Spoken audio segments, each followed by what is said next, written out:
Hey guys, Goat Mom here, and we are back for another advice video, end of summer advice video. Got an overwhelming number of questions. We're going to try and kind of get through them fairly quickly so it's not like a 5-hour video. So some of your questions we are going to say, hey, go check out the You Are Not Alone series. I'm pointing up here like I'm going to put a pop-up. I may or may not. Go check out the You Are Not Alone series. There's like 19 videos on there, and I believe we've covered so many topics, some of which you guys have asked about again. So if we say that in this next, however long video, that's what we're referring to. Go see that. Obviously, I have NightCove the Fox with me. I don't even need to introduce you. Your legend precedes you. I'm so famous. He's so famous. All right, let's jump right in. I'm not going to say names, so just know that I'm thinking of you.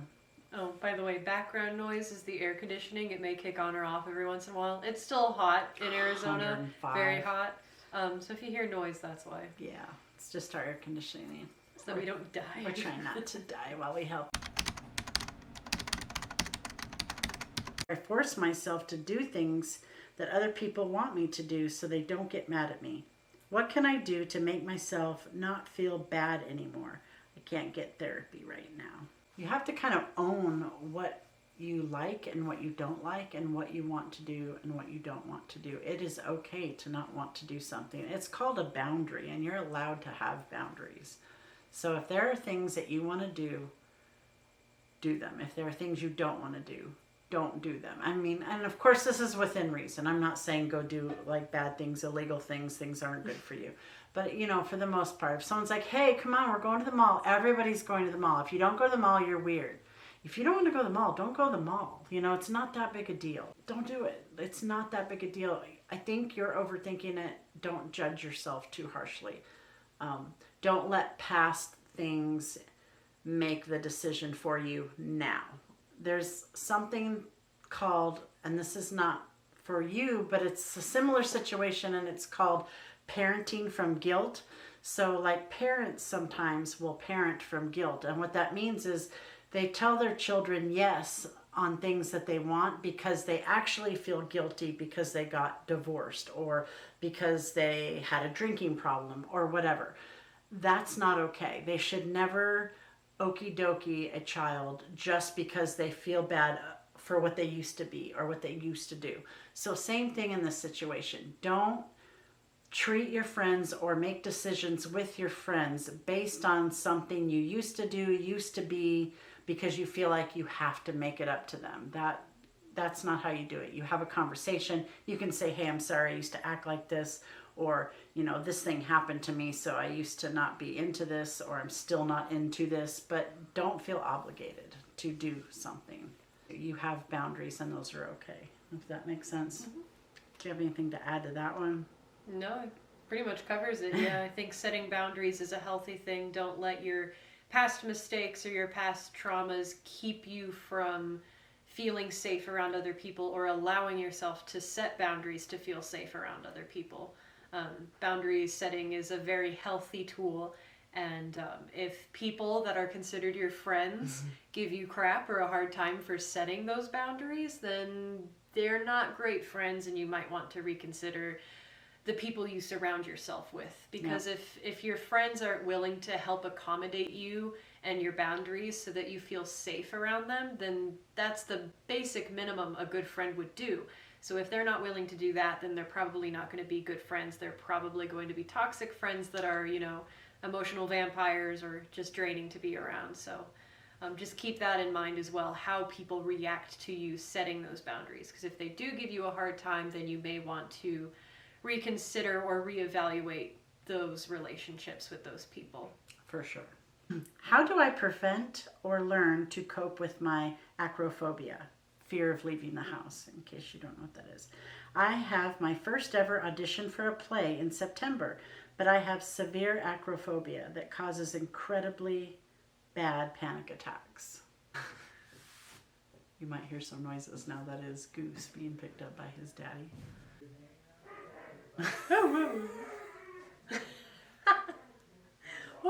He's so excited. This is how it is trying to record in this house. Well, acrophobia is obviously a pretty intense phobia. First, I would say ask a professional if you have access to do so, a school counselor, a family adult that knows you very well. Oh boy.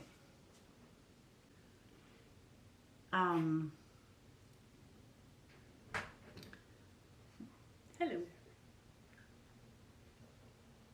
I love you, Goose. Let me go say bye. Okay, well, obviously that is a phobia that is pretty intense, especially for some people. Talk to a professional, obviously, if you can, an adult you trust, school counselor. I mean, to say you have it, I guess, have you done research on it? You know, there's got to be some tips and things you can do. Also, you know, try not to label yourself. Try some things. See what you're comfortable with. Test the waters. I had a friend that I grew up with that had it pretty severely, and the more she went and did little things, the easier it got. So she just tested her boundaries and did things that were super comfortable, that were things that she really loved to do. And eventually, you know, she just kind of forgot that she had it. And I know that that's not the case at all for some people, but just, you know, talk to a professional. Do your best. If you want to test your boundaries yourself, then just do that. I mean, reason it. I had a therapist friend that always said, think that process through, you know, take it to the end. What are you scared of? You know, name what you're scared of. Why are you scared of leaving? Okay, let's say that thing happens. Then what? What would you do? You know, like take it to the end of the puzzle, and then it's not so scary. If you've already thought about it, identified it, and solved the riddle, you know, then think, you know, what are the options and what could possibly happen? What am I actually so scared of? So, and how, I don't know how to put this like they did, but it was like, how rational is that fear? You know, like someone who's scared of airplanes flying in the sky. It's like, well, what's your fear? Is it going to fall on you? What are the chances it's actually going to fall on you, kind of thing? You know, obviously not very high. It's, you know, easier to get hit by lightning than have an airplane fall on you. So it's kind of like that. Put some perspective. You know, I don't typically have a lot of advice when it comes to like acrophobia, because I don't suffer from it, and I don't think I've had any friends who suffer from it, so I can't imagine like what it's like from a personal experience. But panic and panic attacks I can empathize with. Yeah. And something that one of my therapists taught me, in addition to like, you know, the 5 senses trick, which we go into more detail on again in a previous video. We've covered more detailed exercises to help with panic attacks for some people. But there is this new one I had never heard of where if you have the time and you feel like you're in a position where you're able to do so, you know, like you have the time to slow down for a second. She taught me this exercise where you sit or, you know, lay down if you're at home, or, you know, just like make sure that you're comfortable. And you turn your head about, you know, directly like 90 degrees, 180, not 180, that'd be backwards. But, you know, you look Don't do that. You look to one side, whether you start from the right or start with the left. And you just ever so slowly start turning your head from one side to the other. From 90 and to 90. you go really slow. So you take maybe even like 1 to 2 minutes to get from there all the way to here. And all the while your head's moving, you're supposed to kind of like move your eyes around and focus on different things in the room, you know, analyzing the texture of what you're looking at, what it would feel like if you were to put your hand on it. You know, if you're looking at an apple on a table or something in the distance, you picture how it would taste. And basically what it's doing for your brain, my therapist explained to me that what it's doing is it's kind of using eye-brain coordination to kind of reset and get your brain to snap out of the panic and focus on more grounding things like the textures of the wall, or, you know, different details that kind of retrain your brain for a second to go, oh, look at this wall, you know, look at the texture, and it's just enough that if you are able to slow down and do that practice within the 2 minutes it takes to get from one side, and then the 2 minutes or 1 minute it takes to get to the other, you will find that, your heart rate begins to slow, you can breathe better, and it'll kind of get your brain to slowly come out of whatever panic it's trying to, pump through your body. It's going to pull you out of that flight or fight reaction that you're having. Yeah. And reprogram you to think of, like you said, you're thinking of the texture now instead of that you're panicking. So I found that exercise very fascinating because I had never heard of something as simple as just looking around slowly. It seems agonizing and awkward because you're moving so slowly, but it's so important that you're just looking at everything and making sure that your eyes are moving around a lot. Because a lot of it is physical. It's your eye coordination with your brain and what you're thinking, the information you're processing. And it's all very cool stuff. So. I just tried it actually while you were talking. I was like, that is very cool because not only are you focusing at a deep level on trying to go slow enough, so you're thinking that, like your computer has opened a window to think of that, then you're also now looking at things and your computer is opening a new window to think of that. So you opened all these new windows in your brain that are kind of slowly taking over the other thought that was panicking you or your primal fight or flight response. That's very cool. Yeah, so it's one of the slower exercises. So it's more, for if you have the time to slow down. But still figured I'd throw that out there because it's something that I was today years old. I learned really not cool. too long ago. With that one. And it's very, very neat how easy it is to kind of trick your brain in or out of certain modes, and how little it takes. Even just like looking at something and analyzing it just enough to get your brain to be like, oh, shiny, because your brain is easily fooled sometimes. Oh yeah, for sure. But yeah, figured I'd share that word of advice for the panic attack aspect of it. So if that helps answer any other questions relating to panic attacks in the future during this video too, feel free to try that. It's a very simple exercise, even if you're not having a full-blown panic attack, but you're just thinking a lot. If you suffer from ADHD, ADD, any sort of, like mental disorder, or even if you don't and you just think a lot, if you're a person who can't slow down, that's a good exercise to just kind of get yourself grounded and to slow down. Centered again. If you feel like your head's going 1,000 miles per minute. So I like that. Yeah, it's a good one. And again, the 5, 4, 3, 2, 1 thing is on a previous video. So with the 5 senses, things you can feel, things you can see, things you can smell, stuff like that, also very helpful. The people in my class at my table group have kind of been ignoring me and never let me say my idea, and I think they might be talking about me behind my back because I see them whisper to each other. I could be wrong, but I feel like it's me. Well, first of all, ask them, and if they are actually doing that, they're probably not your friends. They're not good friends, but have the conversation, confront them. We've kind of covered this in other videos as well. I would highly suggest going back and watching some of our previous advice videos. But if you think they're talking about you, they might be, they might not be. I don't know. It depends on the friend and the situation. If they're worth it, confront them. And if they give you a subpar answer, then find better friends. For this situation, I don't know if it's a group of friends. I think it's more so peers, just people that are sitting with this person at a table in a class that they're forced to work with nonetheless. I don't know if it's like a friendship situation. It could be both. It's not like lunch, it's like in the classroom. Yeah, it's in the classroom. Because it sounds like, whenever there's a team project, they're kind of just ignoring this person. Maybe. They're not thinking of their ideas. Which, if that's the case and it's happening in class, tell the teacher. Because if it is a team project and they're not letting you get your 2 cents in for anything, and they're just, ignoring you and not allowing you to learn and do your work and contribute to the project or whatever it is that you're working on together, then you should report that to the teacher and be like, hey, I'm in this group of people for this project, but they are ignoring me. I've tried to speak up. I've tried to give them ideas. I've tried to contribute, and they just, ignore me and start whispering, and it's making me uncomfortable. I'd love the opportunity to work, but these people are preventing me. Yep. So always, like I said in the school video we just did, stand up for yourself. Yep. You have the right to a safe, healthy learning environment. You have the right to learn and to contribute and to do the work.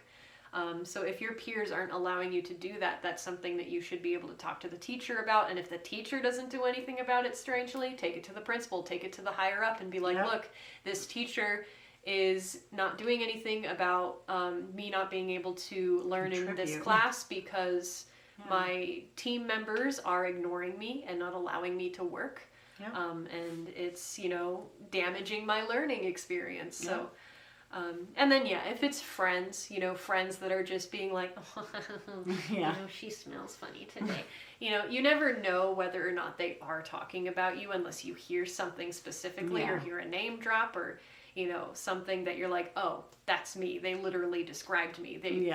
Like if they're being obvious about it. But even then, I think that communication is key because they may not be talking about you. Them. It may just be a coincidence and they may not, feel comfortable talking to you about certain things, or they might be closer to each other than they are to you. And there's like this interest, like this weird clique mentality where they're like, we're above you sort of a thing. Yeah, you never know. You never know what it could be until you talk to them. There's a number of reasons they could be exhibiting or showing this behavior. I'm a big fan of communication. I used to hate confrontation, but now it's one of my favorite things because as scary as it may be, whether it goes south or it goes north and it's like better of an outcome than you thought it would be, either way you get the closure and you get the clarity, which in my opinion, at least for my personal experience, is so much better than living with the doubt or the suspicion or just the not knowing whether or not I'm right or wrong. So I would just recommend, if it is your friends or your buddies, or even if it is just peers, talk to them. And I have a lot to contribute. Let me contribute. I think communication is a very important thing that anyone from any age can start to learn and use, because without using your words, sometimes it's kind of like texting. You can't tell the tone that people are using. Same thing kind of applies in person, where if you don't talk to the person about your feelings or ask them about theirs or ask them why they're doing certain things, then how do you know? So I think that communication would be your best option, whether that be talking to the peers or your friends first, whoever they may be, or just skipping straight to the teacher part and being like, listen, use your judgment. This is bothering me. I can't learn. I can't contribute, and go from there. You can even tell a teacher, I already tried to talk to them. I told them I have stuff to contribute. They don't care. Whatever. Had a crush, told my friend told the crush, and now it's super awkward. And now I don't feel like I can trust anyone anymore. Yeah, well, see, again, that's not a really good friend, And it's even more awkward because it was a girl and she's a girl, it says. So I'm like, it doesn't matter. That part shouldn't matter. To me, the point is that you were betrayed. It shouldn't matter who you like who you like. But if you can't tell your friend who you like without them blabbing it all over, then they weren't actually a very good friend. So be picky on who you confide in. Just be selective. Find good friends and know that you can trust them. Eventually you're going to have to trust in people. Sometimes it sucks because you get hurt, and I think we all have gone through this. It's better than never trusting again. It's kind of like love. Love hurts when it doesn't go right, but it's better than never loving again. It's worth it to put your neck out there a little bit than never do it and never experience it. So if you never trust somebody again, you're never going to have that feeling or sensation of being able to trust someone. And that's a nice thing to have as you get older in life. You're going to need to lean on someone sometimes, or a friend group or a friend or a partner, and it's nice to have that. So eventually allow yourself to trust in people. Just pick quality friends, and sometimes you won't get it right for 2 or 3 or 5 friends, right? None of us have. We've all had crappy friends and crappy partners, and it's just part of life. It's part of growing. So don't think you did anything wrong, or that, that's rare, because I think it happens to all of us a lot more than we'd like to admit.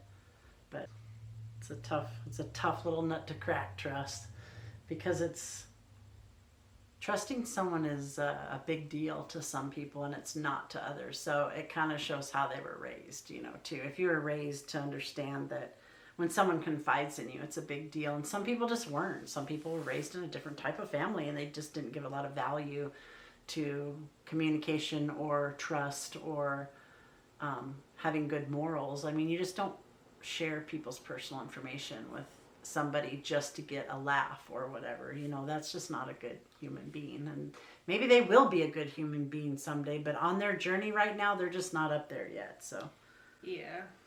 I'm really nervous before school because I don't know how to make friends, and I'm into FNAF, and I think everyone will think I'm weird.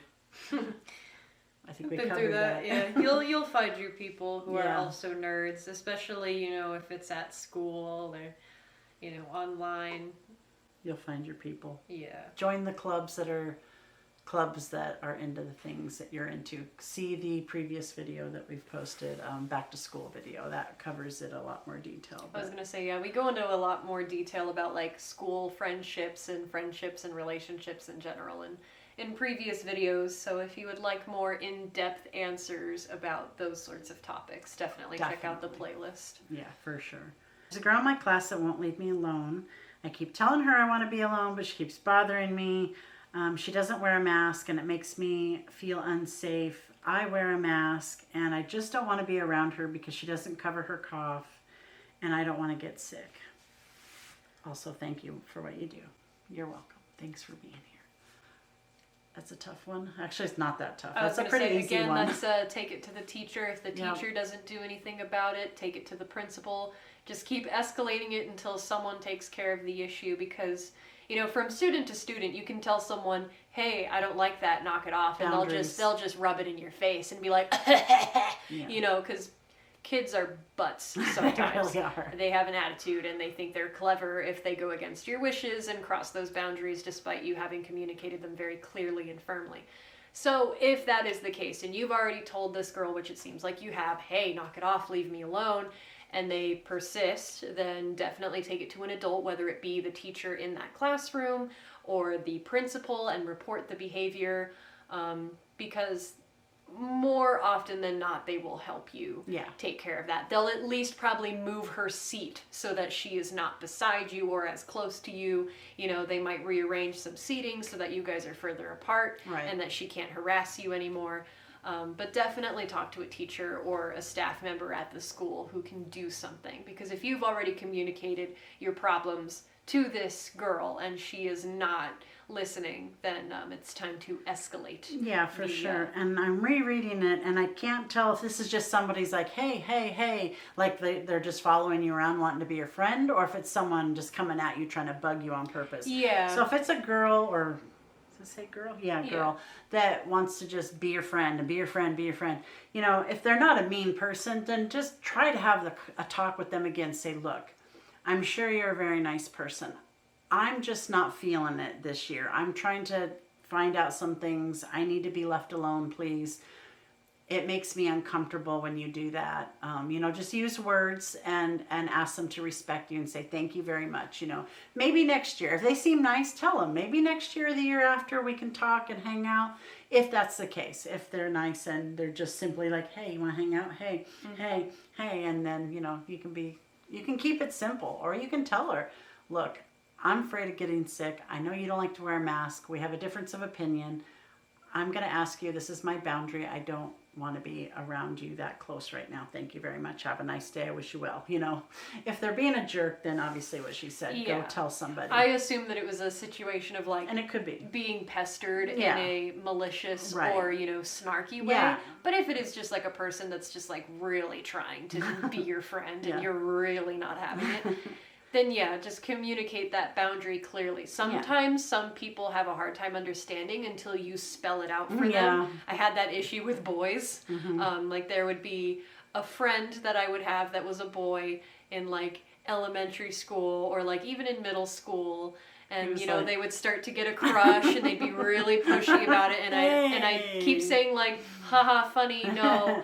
But they would still persist. Even with girls or other people in my friend group, some of them were just very pushy, and even if they weren't my friend and they were strangers and they were trying to be friends, sometimes I had to spell it out for them and be like, I don't like this because of XYZ, therefore reasons. I need you to ABC and leave me alone. Spell it out. Sometimes they need a reason and they need a definitive this is why, so that you know why. so stop, that sort of thing. Because if you just say like, no, stop, sometimes for some reason some people don't take that as seriously until you give them a reason and that they can actually like tangibly figure it out. Yeah, exactly. And to be fair, you shouldn't have to give them a reason, because your opinion is your opinion. Oh yeah. But they might not have been raised with how to learn what a boundary is. So it might be the first time they're receiving a boundary, and that might be why you have to spell it out.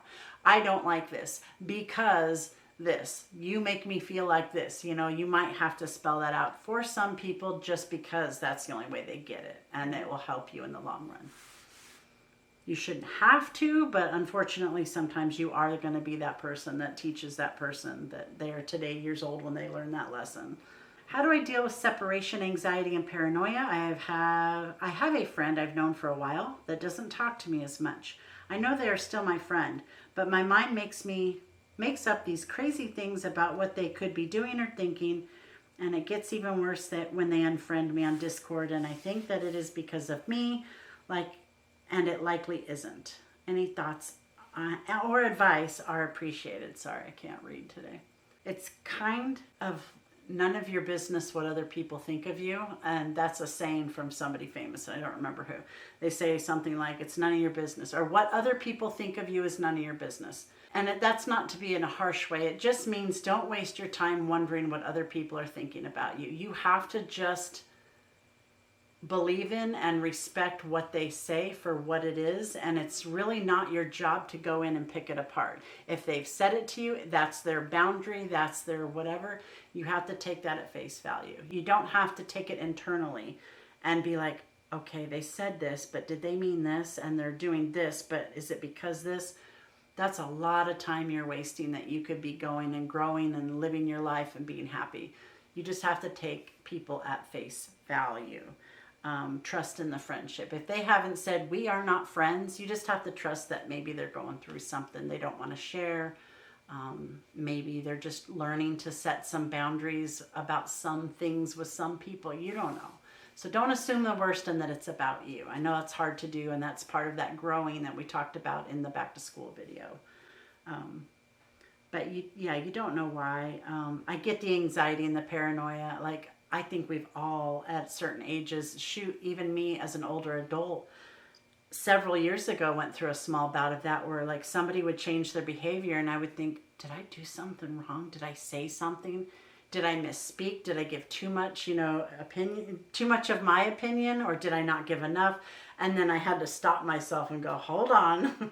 I have to just trust that whatever they're doing is because of their journey. It's not because of something I did. And I have to believe that they will come to me if they need more or something different. That's how you have to live your life. And as far as Discord and them unfriending you, I know that I personally, especially recently, have gone through and unfriended everyone because from a professional standpoint, you can't possibly have 1,000 friends and keep up with it. It's not good for your own mental health. Maybe your friend is going through and doing something like that and they're just leaving groups they never talk to. They're cleaning up their page, whatever. Don't think it's bad. Don't think it's you because, and if you really think it is, ask them. Send them a message in another way and be like, hey, we good? We cool? In the past, I've dealt with a few racism problems at school and being teased because I'm biracial.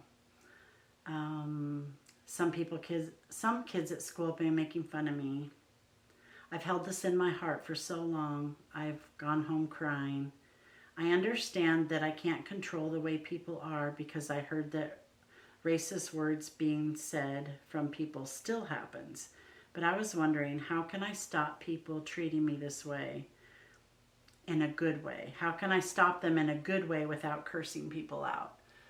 And they've said some of the things they were called, and it just breaks my heart. I can't even say it out loud, and I won't give it any power by doing so, but wow. Can I just say, it pisses me off. Yeah, me too. I'm so mad. Makes me emotional because I've had people, I've seen it in public schools, and I wish that public schools were doing more work to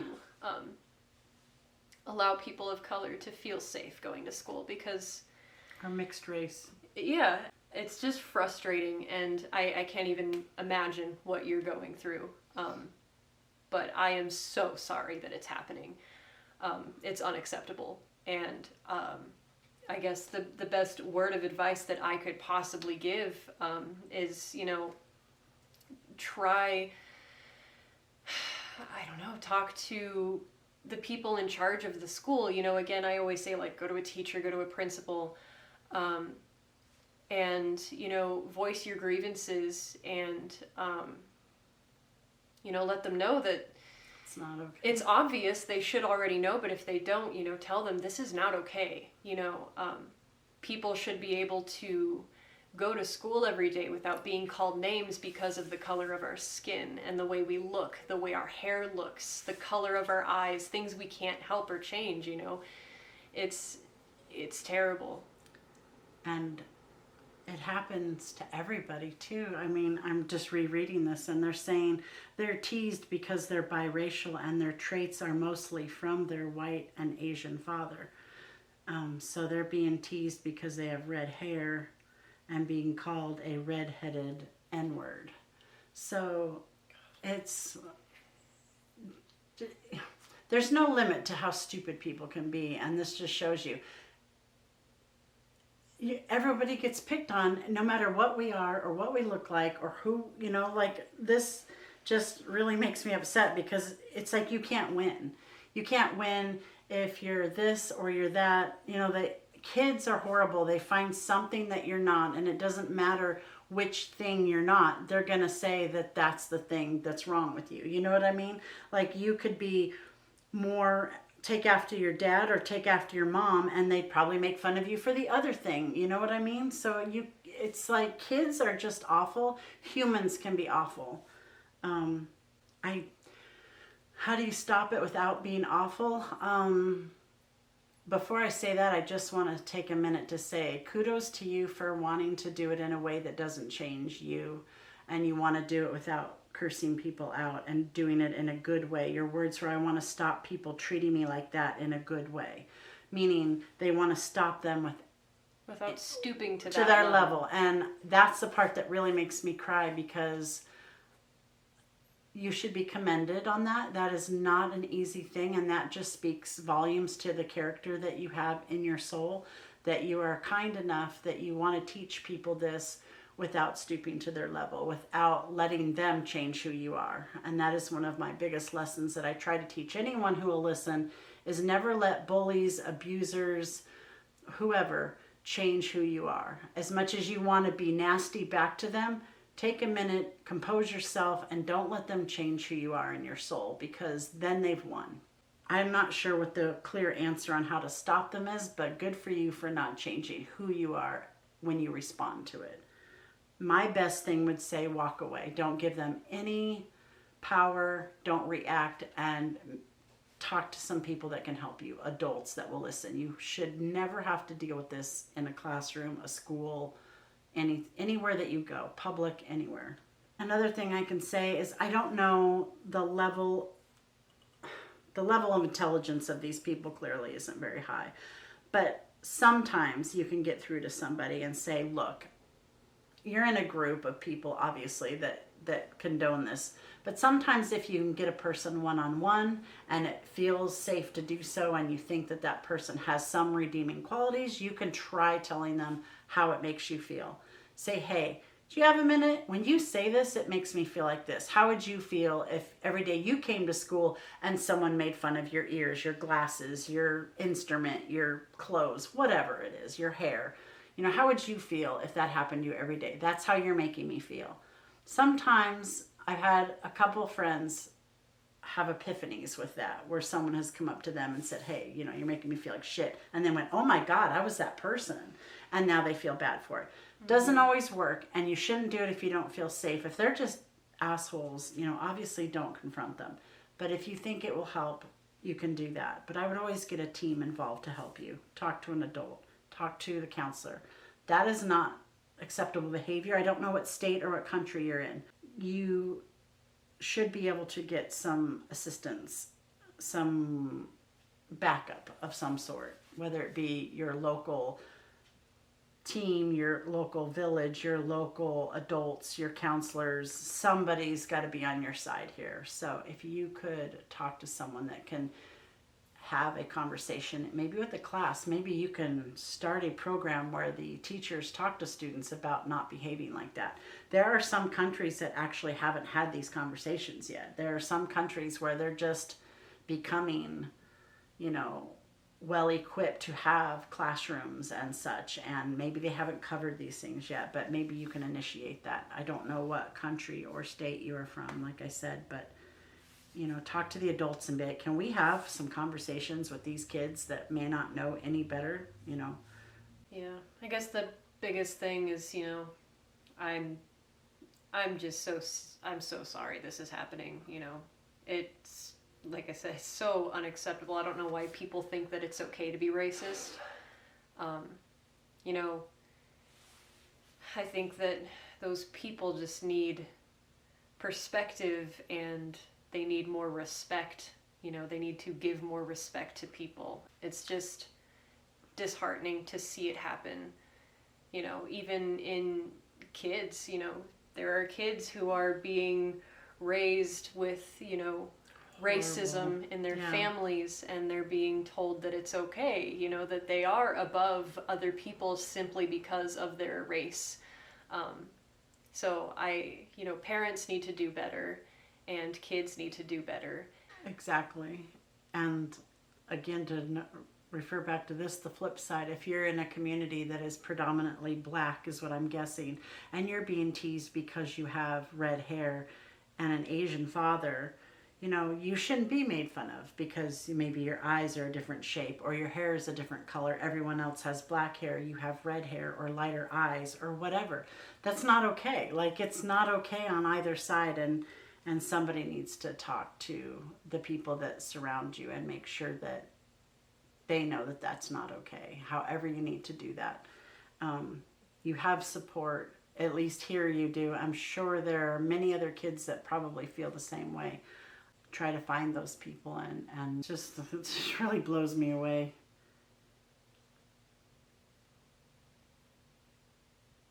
Yeah, you shouldn't have to go home crying from school. Nobody should, especially for things that you can't control. And by the way, red hair is great. Just saying. Coming from a family with red hair. Okay, do a video on starting high school. Did that. Go check it out. There's also another one that said do a video on junior high school. Did that. Go check it out. This is more of a crush encounter, but honestly, I'm not the type of person who would confess first. But I'm confident in my actions, but I need advice how to ask someone out. Could I get some advice? How to ask someone out. Be chill. Be breezy. Yeah, I don't know. I haven't asked someone out in so long. I've been married to your father for like 135 years, so it's been a hot minute since I asked someone out. I'd say be yourself, first of all, and find that common thing that you both like and do something cute, maybe. I don't know. Do you have any cute advice for asking someone out? You could make it as casual or as, you know, romantic as you want it, depending on how well you know the person, you know, what you think they'd prefer or like when they are approached with that sort of situation. Sometimes casual is best because they don't feel pressured. Almost like when people throw this like flash mob proposal. Some people dig that. They love that. But some people, you know, if you want to play it on the safe side, you can just slip it in there casual, like, hey, here's my feelings. I would love to ask you out if you would like to date. How do you feel about that? You know, sort of thing. Like, make it an open discussion, so that it feels less like a confrontation and more like a conversation.